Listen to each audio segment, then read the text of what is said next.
tulemast raamatuesitusele. Mina olen Madis Sobel, Petrone Prindis minu sarja kirjastaja ja enne kui ma juhatan sisse tänase ürituse, loen ma teile hetkel ette Katkendi raamatust Minu Brüssel. Ja see raamat ilmub umbes täpselt nädala pärast, nii et eksklusiivne võimalus. Autoriks on Inga Höglund, kes on ametnik. Kes mäletab rändlustasusid? Kui läksid üle piiri, näiteks Lätti ja vastasid mobiilikõnele, maksid kohe arvestatava lisatasu. See oli toona nii loomulik, et piiri ületades tuleb oma telefoni kasutust piirata. Parem üldse mitte sõnumeid saata ja ammugi mitte helistada. Nüüd võid ükskõik millisesse Euroopa nurka reisides oma telefoni kasutada, samamoodi ja täpselt sama hinnaga nagu kodus. Ning ei tasu unustada, et selle saavutuse taga seisavad mitmed eestlased eesotsas endise voliniku Andrus Ansipiga. Nii et tere tulemast Andrus Ansip, kes intervjueerib raamatu Minu Belgia autorit Johanna Adojani. Aitäh ja suur aplaus!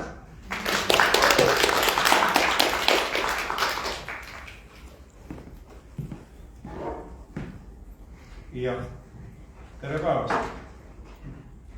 Ma küsiksin hakatuseks, et sinna üldse ajas. Sa kirjutad küll raamatus sellest, aga ega lõpuni ikkagi aru ei saa. Öeldakse, et tark inimene õpib läbi küla minnes rohkem kui roll läbi maailma tuisates, et miks sa sinna läksid? No see oli ikkagi see uudishimu, ma arvan. Kuigi mul on alati väga meeldinud Eestis elada ja Tartus elada, siis samuti mulle väga meeldib reisida ja ma arvan, välismaal elamine on nagu selline hästi pikk, tore reis, kus ei pea mõtlema selle peale, et millal on vaja tagasi minna, vaid see elu ongi uues kohas ja see on selline suur seiklus, nii et ma arvan, et see oli see uudishimu, jah. Ma usun, et meie peres 3 tütart on ka uudishimukad, aga nemad ei tulnud meiega koos Brüsselisse ja su vend meiega koju. Pidi olema midagi muud. Sa ei taha kohe suhete peale minna, aga ma arvan, et kõik kirjanikud kirjutavad tegelikult ikkagi 2 inimese suhtest, üks ta puhul, mis nurga alt nad neid suhteid näevad. Aga sa kirjutad oma raamatus väga haaravat kirguturgudest, antiigiturgudest, mida Belgias on igas linnas minu meelest päris ohtralt. Kunagi käisime naisega sinu Antwerpenis ja sattusime ka ühele antiigiturule ja silma jäid 2 valget parti ja ma ostsin need pardid ära, maksime selle eest 5 eurot. Ja need pardid olid meil Brüsseli kodus 10 aastat ja kui ma tagasi kolisin Eestisse, siis loomulikult me küsisime laste käest, mida nad endale tahavad, kes tahtis seda maali ja kes teist maali ja kes mingit mööblitükk ja siis üks on tütartest ütles, et tema tahab endale parte. Või minu naine ütles selle peale, et ei, neid küll ei saa, need jätame endale. Ehk siis midagi, mis selle kodutunde loob, et seda seletamatult midagi tahaks nagu hoida. Ma küsin sinu käest nüüd, et mis on see, mis sinu jaoks ühest tühjast korterist teeb kodu? No ma arvan, et ma olen natukene nagu võib-olla koer või kass selle osas, et ma lähen kuhugi, teen paar tiiru, otsin kohta, teen võib-olla mingi leidi või midagi sellist ja siis kohalolu ongi juba peamine, aga samal ajal mulle väga meeldivad igasugused vidinad-pudinad, mida ma raamatus ka palju kirjeldan. Küünlaalused ja vaasid ja kõik selline kraam, ei ole vist ilusamaks sõna.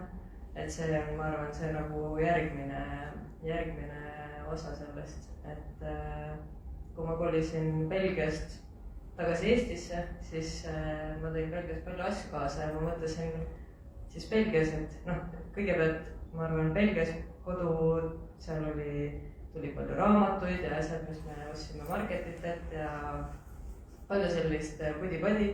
Tagasi tulles Eestisse ma sain aru, et tõepoolest mul ei ole ühtegi kaussi, taldrikut, kahvlit, mitte midagi. See, mis mul oli nagu jäänud alles, mis minu jaoks oli kõige olulisem kodus, olid ikka need vaasid, sambad ja selline kraam, mis kokkuvõttes ilmselt on see jah, et ma arvan, et ma olen väga hea kohane ja näiteks need Belgia kodud olid kindlasti oluliselt suuremad kui näiteks minu vahetusõpingute pisikene ühikaruum Hiinas, aga Hiina ruum sai ka koduks, et kuskile läheb see kommikaart ja kuhugi läheb teekann ja see väike sammas ja väike vaas ja no siis ja loomulikult inimesed, see on nagu juba järgmine tase siis uuesti. jah, sa ei ole Belgiasse jäänud, aga kui sul oleks võimalik uuesti valida, kas sa läheksid Belgiasse veel? Kindlasti. õpilaseks. No, raamatu lõpus sa ka ütled, miks sa sinna läheks, aga ütle nüüd siia kogunenud seltskonnale ka. No praegu nüüd, kui ma käin ikka mitu korda aastas tagasi Belgias, siis mul on ikka iga kord selline tunne, et miks ma siis siin ei ela. Et mulle väga meeldib Belgia, aga ma arvan, et pere on Eestis ja sõbrad on ka Eestis. Ja mulle lihtsalt Eesti ka väga meeldib, et Belgia on nagu, need on nagu kaks väga head, väga toredat ja head kohta, ma arvan, et Eestis on minu jaoks kergem ennast tööalaselt tõestada näiteks.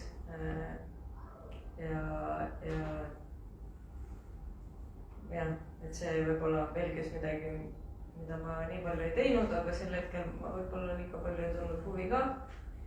Nii et see võib-olla oleks nagu praegu takistus, aga kõik muu oli tõesti väga tore ja nauditav, et kui ma üks hetk jäin mõtlema, et mis need Belgia miinused siis on, et kui on plussid ja miinused välismaal elamisel ja just Belgias, siis ma jäin mõtlema, et no tõesti suured miinused, rattateed igal pool, oi, väga super rahvusvaheline, ilm on soojem, nagu väga raske oli leida neid negatiivseid asju sealt, et tegelikult võib-olla paberimajandus on aeglane, see on nagu see üks asi, et ei saa ID-kaarti kiiresti tellida, aga muidu on lihtsalt väga mõnus koht ka. Kui me sinuga telefonitsi rääkisime, siis ma ei olnud veel raamatut päris lõpuni lugenud ja mõtlesin, et mina Belgias ei tundnud kordagi puudust kiludest ja mustast leivast ja et ma ei saa üldse nendest inimestest arugi, et minul Belgiasse kinesid hoopis mingisugused muud kombed, näiteks pühapäeva hommikul minna metroojaama ja osta sealt sarvesaiu või siis šokolaadisai, paanošokolaad või siis keerusaiad rosinatega, teoks kutsuvad. Leskarpool, et ma ei tea, võib-olla me oleme sarnased, ma kohanen ka ja ma ei ole kordagi ennast peale 10 aasta jooksul Belgias võõralt mõndnud. Ja siis, kui ma olin kõne lõpetanud, hakkasime raamatut edasi lugema ja jõudsime hapukooreni. Ehk siis, mis need asjad olid Belgias, millest sa väga puudust tundsid? Ma arvan, et see kohanemine asjade asjadest puuduse tundmine nagu ei välista üksteist, et me käisime ikka nendel samamoodi laupäevamarketitel ja sõime mingisuguseid kohalikke asju ja väga nautisime seda, aga no vahepeal tuleb nagu siuke isu, et rapukoorega ei saa midagi teha, et neid asju või siis see merevaik.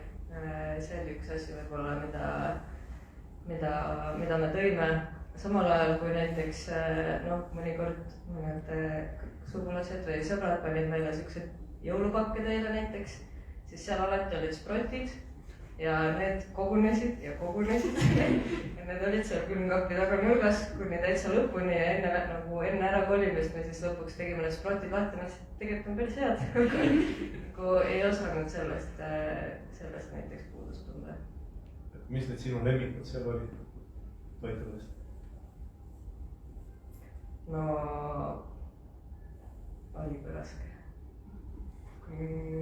ma arvan, et väga palju, noh, täpselt see saiakeste teema oli pildis kõiksugu erinevate kreemide ja kõigega, aga siis omamoodi võlu on ka fritüüridel, kus ongi friikad ja kõik erinevad fritüüritud toidud, mis ka täidab mingit väga kindlat kohta kõhus ja siis lihtsalt need oligi näiteks laupäeva marketil, me käisime söömas Maroko pannkooke ja see oligi pannkook, kreemijuust, oliivid, mesi, sihuke soolase ja magusa kombo või siis jah, nagu sellist rahvusvahelist kööki oli väga palju ja samamoodi sõprusringkonnas, et üks parimaid sõpru Saaremaal oli Pakistanist ja tema tegi meekana, butter chicken, võikana ja see oli nagu mul lemmik lihtsalt, ma võin täiesti lõhki süüa ennast, et ma arvan, et see lemmikute miks oligi siis nagu kohalikud toidud, aga ka kõigi sõprade erinevate kodu või sünnimaade riikide kultuuride toidud. Ja kui mina peaks ütlema, mis mul Belgias söökidest need lemmikud olid, siis ega ma ei suudaks ühtegi meenutada, välja arvatud friikartuleid. Kas nad vist päris lemmikud olid, aga see, kes Belgias käinud on, see friikartuleid peab kindlasti sööma. Ja kindlasti ei tohi küsida siis French fries, et selle peale iga belglane solvub, mis on prantslastel pistmist friikartulitega, et see on puhas Belgia leerutis ja see lastakse 2 erineval temperatuuril olevast õlist läbi ja ühega pruunistatakse, teisega tehakse lihtsalt küpseks ja nad on maru uhked selle üle, aga nagu palju sa neid friikartuleid ikka sööd. No ja muud asjad on kõik rahvusvahelised, pasta carbonara või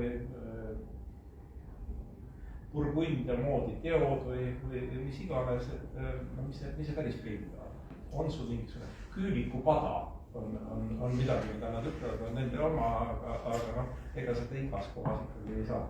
Minu arust väga populaarne oli Austrid või need sinimerekarbid friikatega oli siis väga popp ja sellel oli palju kastmeid ja siis oli mingi lihapaste oli veel.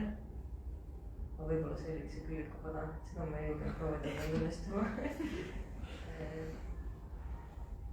Ja siis oli palju mingeid imelikke vorstiga, aga neil on ka oma võlgu.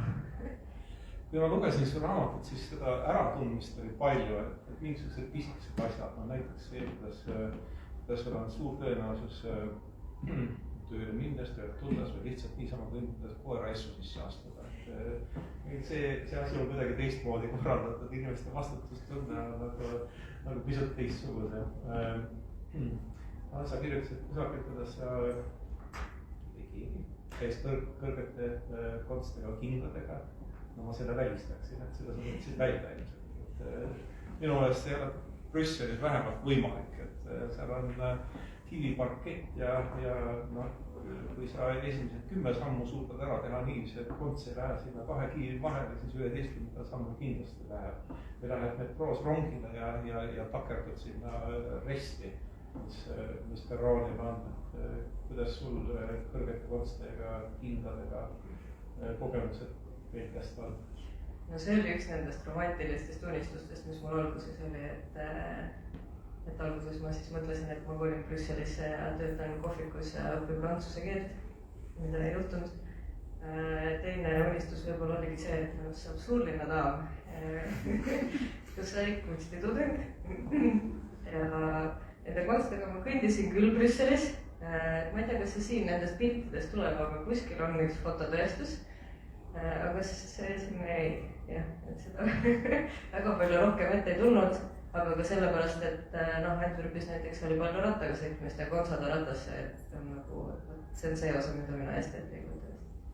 Minu pärast Konsade Brüsseli kõnniteed, need ei sobi kokku. Kui keegi käib kõrgete konstadega kindladega seal, siis seda vaadatakse kui haruldust, et kõik käivad ketsides. Aga näiteks need sussid ole ka erinevas hinnaklassis ja Prantsuse presidendi proual oli isegi suur skandaal, et olid liiga kallid jalavarjud ja rahvas oli pahaks, et ajad on vaesed ja tema priiskab. Aga need jalgrattateed, et sina neid kiidad, aga aga ma ei oska neid väga kiita, et need lihtsalt niisama kulgemiseks on minu meelest piisavalt head, aga kui tahaks ikka trenni teha ja sõita, siis selleks, et kusagil hoog üles saada, sellest pead sa ikkagi hulga aega kulutama, sest ristumisi peateed on hirmus palju, et missugused sinu kogemused seal jalgrattaga sõitmisest?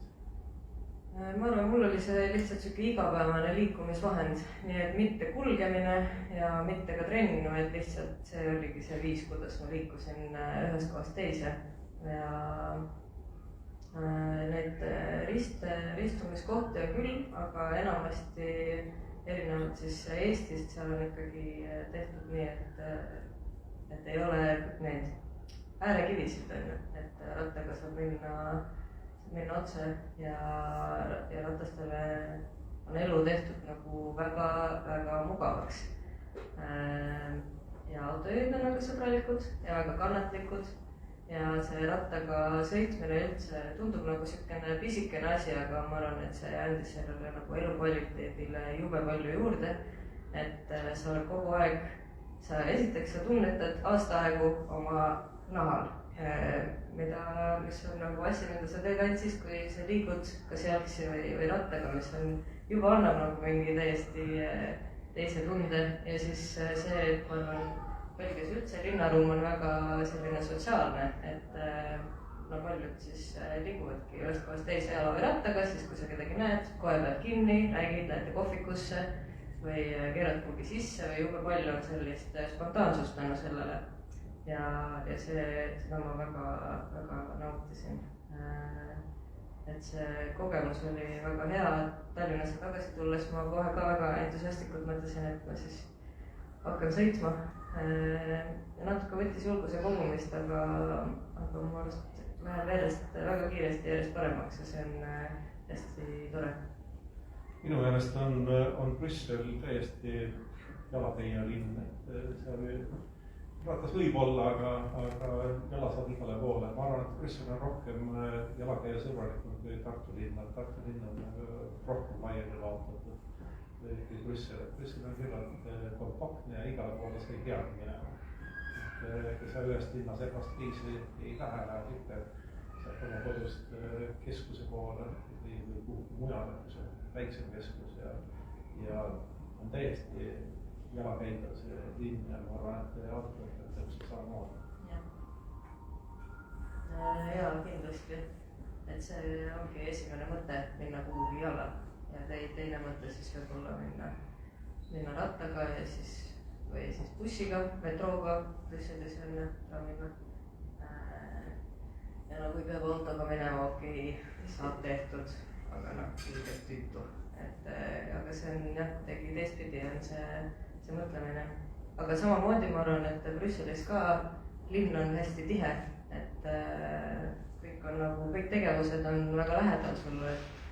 Et ei ole, kas sul on vaja käia juuksuris, ma ei tea, viia laps kooli, minna ise tööle, kuhu iganes, et kõik on nagu niimoodi lähestikku, mis on mõnus, saab kiiresti ära teha, et ei ole vaja kuhugi kaugele sõita enamasti.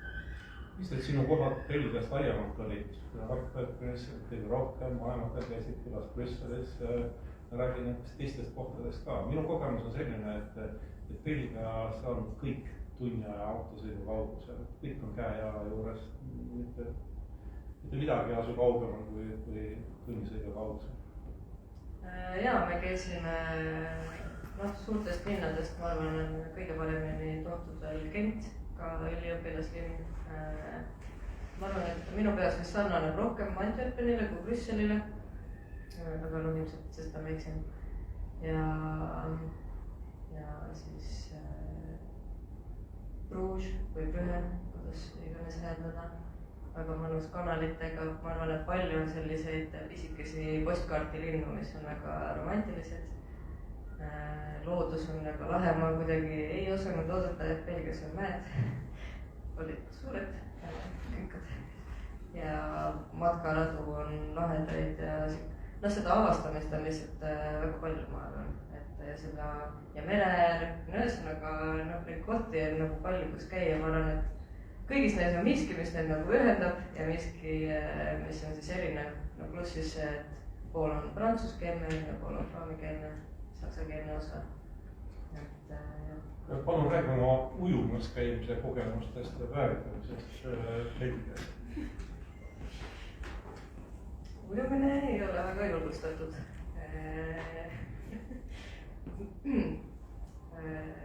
Ja ujumas me proovisime käia nende kõigi aastate jooksul väga mitu korda. Küll suvel me olime tihti Eestis, siis sai normaalselt ujuda, aga Belgias käis ikka niimoodi illegaalselt kuskil Wakeparki taga roostiku vahel või veepuhastusjaamas hästi kiiresti ja kogemata. Või võib-olla kopuks kaevus mõnikord, et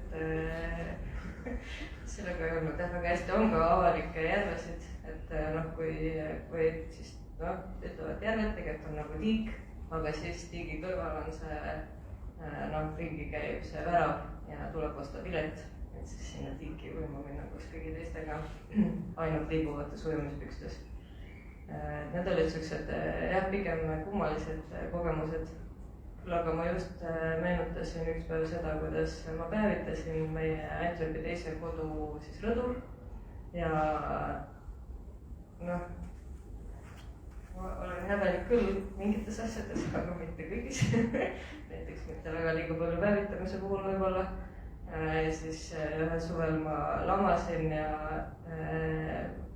proovisin siis saada väikest igale poole, kuni järsku alt oli kuulda uksekella ja läksin vastu. Tuli välja, et kellelgi oli droon ära kadunud. Kas kukkus äkki siia meie juurde kuhugi üles, kas teil on juhuslikult katusele ligipääs? Ja läksin vaatasin, oligi meie naabri katusel droon katki läinud. Võtsin selle kätte, mõtlesin, et okei, peaks talle ikka selle muidugi tagasi andma, aga kas ma nagu uurin, kas selle, mida ta siis täpselt filmis või kuidas sellega oli, et natukene nagu uudne, võib-olla peaks ütlema, et ei leidnud.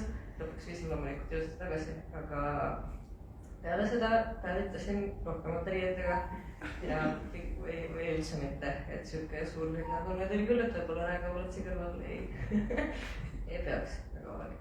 Üldiselt Belgias on linnapargid, need, kus päevitatakse, see on täiesti rannamõõtlev ja rannakogemus on ka minul olemas. Sina nimetasid seda väga rabavalt Lasnamäe rannal, aga 10 aasta jooksul ma ei jõudnud kordagi ujuma. Aga ma siiski arvan, et on Belgias kohti, kus saab ujuda. Kui ma rattaga sõitsin, siis kanalite ääres inimesed käid ujumas, inimesed, põhiliselt lapsed ikkagi. Aga oli ka selliseid kohti, nemadki inimesed, aga oli selliseid kohti, kus oli täiskasvanud ja see ei olnud niisugune illegaalne tegevus. Päris ilma ujumata nad seal Belgias ka ei ela, aga seda mõnu saavad nad ikkagi harva oma koduriigis nautida. Aga räägime nüüd sellest, millest rääkida ei taha. Ma olen rääkinud, et ajaloost ei tahaks rääkida. Aga ega belgilased ka ei taha ajaloost rääkida. Kas sul on mingisuguseid kokkupuuteid mingite rassirahutustega, monumentide mäkerdamisega? Ma arvan, et minu ja belglaste ajaloost mitte rääkimise põhjusega on väga erinevad igaks juhuks kohe alguses. Mul on lihtsalt hästi halb mälu, ükskõik kui palju ma ka ei pingutaks. Rassirahutused, selline teema muutus, siis ma arvan, et Belgias üldiselt, kuna seda oli nagu, kuna Belgia on nii rahvusvaheline, siis see seltskond on hästi kirju, mis on tohutu äge ja väga suur väärtus ja suur pluss. Seda oli näha ka mu kursusel näiteks, kus olidki, ma arvan, pooled õpilased olid väljast, pooled olid kohalikud ja tänu sellele rahvusvahelisusele tekkis hästi palju vestlusi ja diskussioone loomulikult ka ühiskonna teemadel, poliitika teemadel, ajaloo teemadel ja see oli kogu aeg, kõik olid nagu väga teadlikud ja kursis, mis maailmas toimub ja alati oli keegi, kellelt sa said siis küsida, et aga näiteks on mingi lugu mingisugusest sündmusest, kuidas teie riigis seda koha pealt tunnetati või kuidas koha peal nähti. Et see pakkus nagu väga palju sellist pilti. Ma arvan, et Brüssel on väga tuntud kõigi oma rahutuste ja protestide poolest. Mu arust ema saatis, ma ei tea, ma arvan iga nädal mingisuguse pildi kuhugi chati, kuidas jälle kontori ees mingisuguse, keegi jälle protestib mis on tegelikult ju tore. Belgiale väga-väga iseloomulik, ma arvan. jah, juhtus ka seda, et mõne päevaga oli suisa järjekord protestijatest ja siis Euroopa Parlamendi esimehe plats või Schumanni plats oli siis reserveeritud ühtedele 8 tunniks ja järgmistele 8 tunniks ja siis veel kellegagi 8 tunniks, aga nagu kui olid ikkagi suuremad protestid, siis need olid ikkagi mitte väga rahumeelsed. Kunagi ma tulin kusagil kesklinnast mingid kohtumised ja siis jälle jalutasin käijatele mõeldud linn. Samal ajal olid põllumeeste streigid ja sattusin siis paralleelselt minema protestijatega. Nad põletasid põhupalle ja põletasid traktori kumme seal ja lõpus, kui nad Schumanni platsile jõudsid, siis panid heki põlema Schumanni platsil ja siis viskasid üht-teist puru ja see päris meie arusaamistesse niisugusest rahumeelsest riigist ei sobi. Aga kui tahtsid lennujaama minna rongiga näiteks, et pidid alati meelduma, et parasjagu ei streigita ja kui õpetajad streikisid, aga see peaks ära 4 korda aastas, et siis solidaarsusest streikisid ka näiteks vedurijuhid ja ikka ei saanud rongijaama niisama minna. Aga see ajaloo küsimus, et ma üldse tead, see oli mul mingi tagamõttega küsimus, et sina suhtlesid seal põhiliselt noorte inimestega ja noortel inimestel on suhtumine koloniaalajastu tegudes suhteliselt selge, mustvalge, üheselt hukka mõistetav. Aga mina oma ajas, kui ma vanemate inimestega rääkisin, siis ma seda mustvalget suhtumist ülearu palju ei kohanud. Pigem oli selline teemat vältiv või suisa tõrjuv hoiak. Ameerika maalt tuli jälle mingi liikumine, must elu loeb, et siis see kandus ka kohe Belgiasse üle ja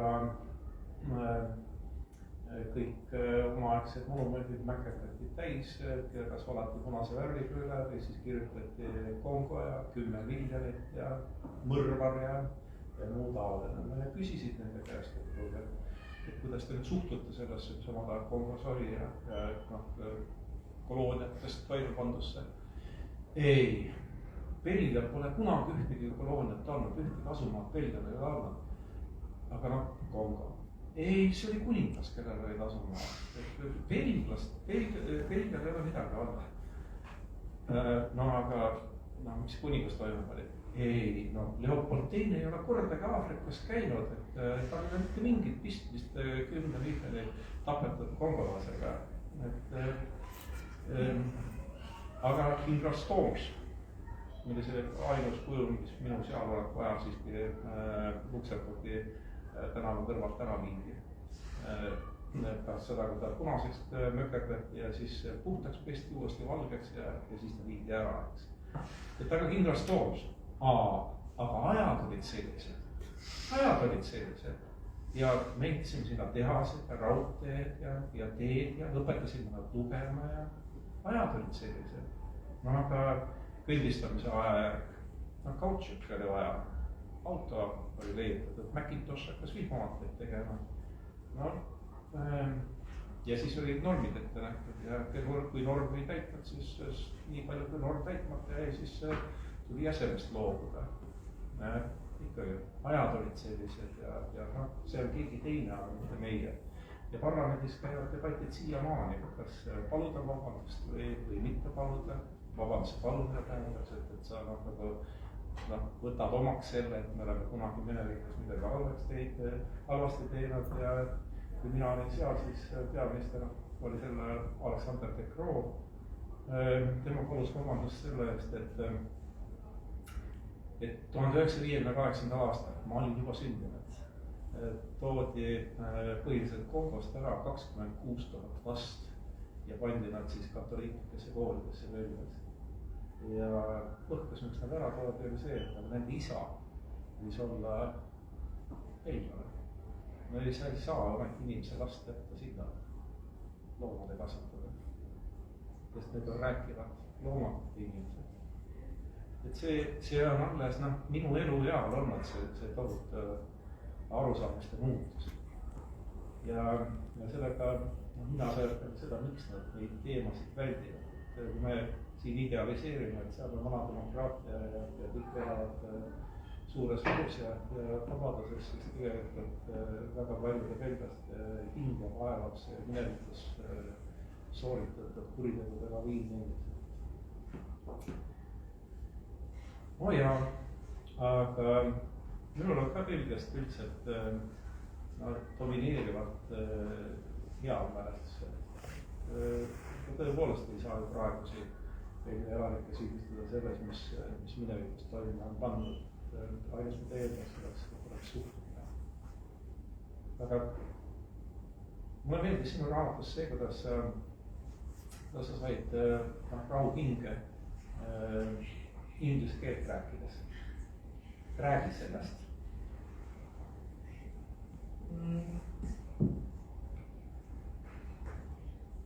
No, eks ma ikka muretsesin oma aktsendi pärast.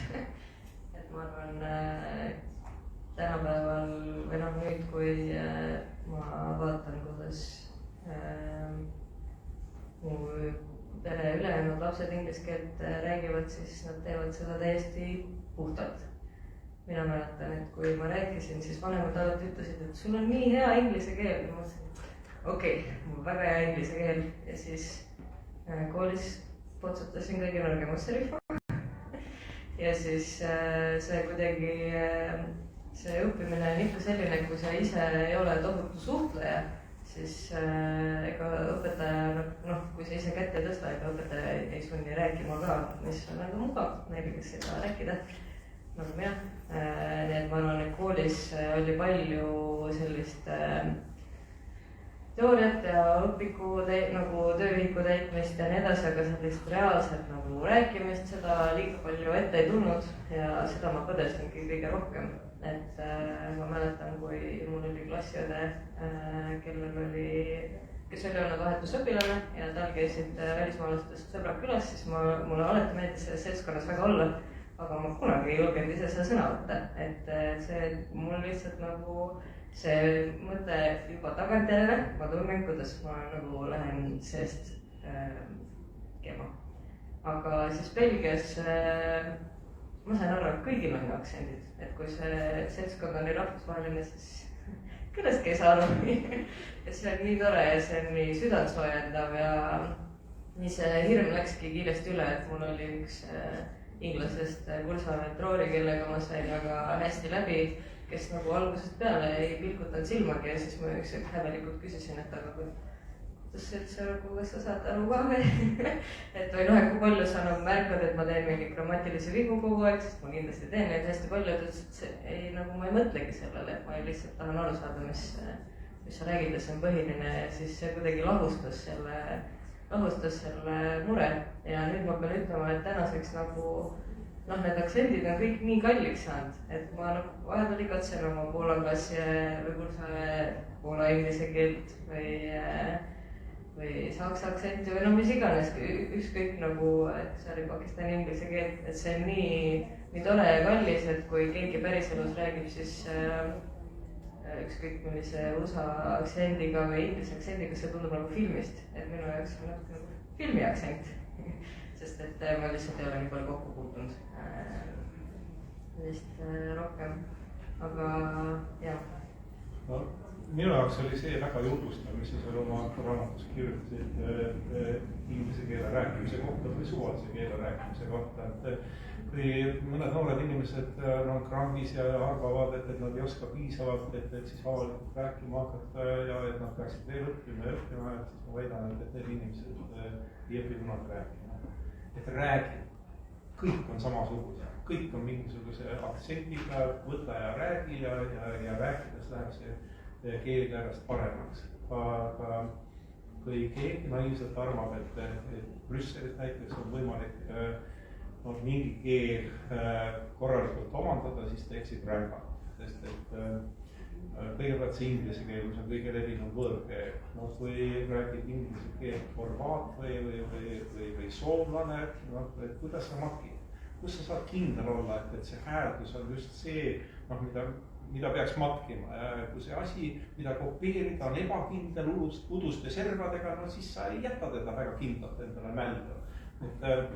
Aga rääkida ikka tasub. Ja kui omandad selle mingisuguse sõna valesti kuidagi, kellegi meelest valesti.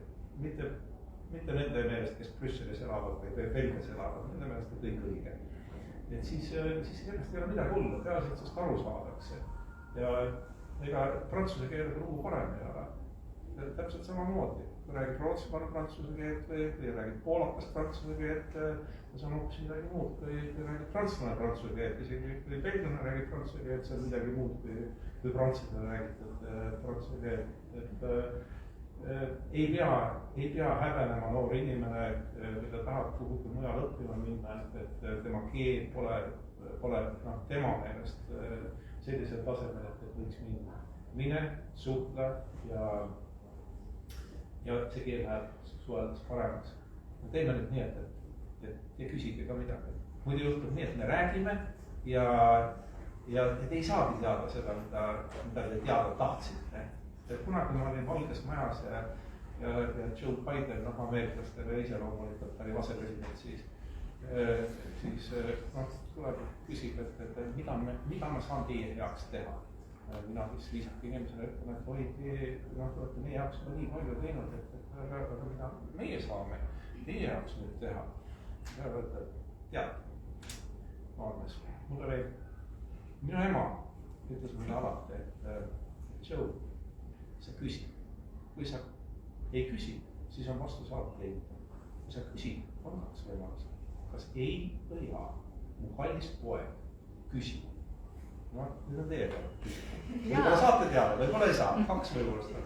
Andke käega märku ja ma toon mikrofoni küsijale. Nii. Ma nii kõva aeg, ma küsin sama. Aga need miljonid inimesed, kes neid praegu jälgivad Facebookis. Ma ei julge küsida. Ma ei ole kahjuks jõudnud raamatut lugeda, ma soovisin raamatut, aga aitäh kirjutamise eest. Aga mind huvitab, Johanna, see, et Belgias räägitakse, seal on kaks poolt, et on valloonid, nagu sa ütlesid, ja siis teine pool ja ma olen kuulnud, et nad ei saa väga hästi läbi, neil on ajalooliselt on ka keeruline näiteks suhelda noorte pered, kui on ühest perest üks noor ja teine. Kuidas sa seda kommenteerid? Kas see on minevik või oli seda tunda ka sinul noorena? Ma arvan, et minul oli seda tunda umbes sama palju, kui on võib-olla natukene rohkem keele mõttes, aga kui on nagu Lõuna-Eesti ja Põhja-Eesti inimesed, et seal on jah, keele mõttes on erinev, et kuidas siis mul jooksis juhe kokku, kuidas see loogika täpselt oli, aga et ühesõnaga siis põhja pool räägitakse, on siis flaami keel, teine keel on inglise keel ja kolmas keel on prantsuse keel. Siis lõunas on esimene keel prantsuse keel, teine keel flaami keel ja kolmas keel inglise keel. Et neil on nagu see natukene vahetuses, aga ma nagu oma kursakate ja sõprade puhul küll liiga palju ei näinud seda, et nad keele mõttes lihtsalt kursisid siis seda oma prantsuse keelt ja vastupidi ja sellise suhtumise osas oli ka pigem nagu Lõuna-Eesti, Põhja-Eesti. Et ei olnud seda, et ei tohi abielluda oma vahel või suhelda? Ma arvan, et see on ka võib-olla väga mingi generatsioonide küsimus näiteks või nii. Ilmselt see nii on, aga silmas tuleb pidada seda, et Johanna viibis põhiliselt rahvusvahelises seltskonnas. Eestis peab president uusaasta kõne aastavahetusel ja siis kõik arutavad, et mida ta nüüd ütles.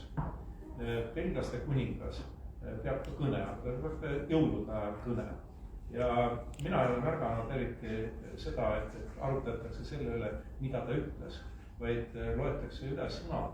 Mitu sõna ta ütles prantsuse keeles, mitu sõna ta ütles siis taami keeles ja mitu sõna ta ütles saksa keeles, et seal on 100 000 elanikku, kes kõnelevad saksa keelt ja ka see saksa keel on nende ametlik keel. Et see võrdse või proportsionaalse esindatuse taotlemine kus iganes, et see on seal endiselt olemas ja ei mööda ühtegi valimist, aga neid on seal ohtralt neid valimisi, seal on 6 tasandil neid esindusorganisatsioone ja iga nendest valimistest ikkagi mingisugused rahvuslased tahavad Belgia riiki jaotada 2 või rohkem ei taha, sakslased ei pürgi iseseisvusele, aga seda, et kas Belgia jaguneb 2 juhiks või mitte, et seda arutatakse endiselt ja minu meelest ka jäädakse arutama. Ja samas alles hilja aega, kui ta paarkümmend aastat tagasi on ikkagi ka Brüsselist liikunud inimesed massiliselt mingitest rajoonidest elama teise omakeelsesse rajooni ja see segunemist on vähem jäänud, pigem on need keelelised selginud, need enam Brüsseli piirkonnad. See ei ole kuhugi kadunud, me ei pea häbenema seda, et ka meil ei ole integratsioon olnud siis täielik. Kus ta on täielik vaadata? Võtame järgmise küsimuse.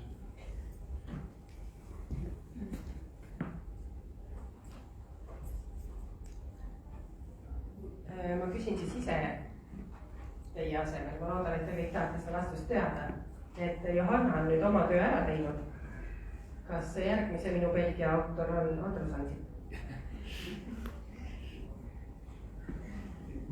Minu Belgiast ei kavatse eraldi raamatut kirjutada, aga te kõik olete oodatud kunagi raamatu esitusele veel. Aga see juhtub mõne aja pärast, aga põhimõtteliselt jah, ma olen nüüd saanud oma heietused valmis.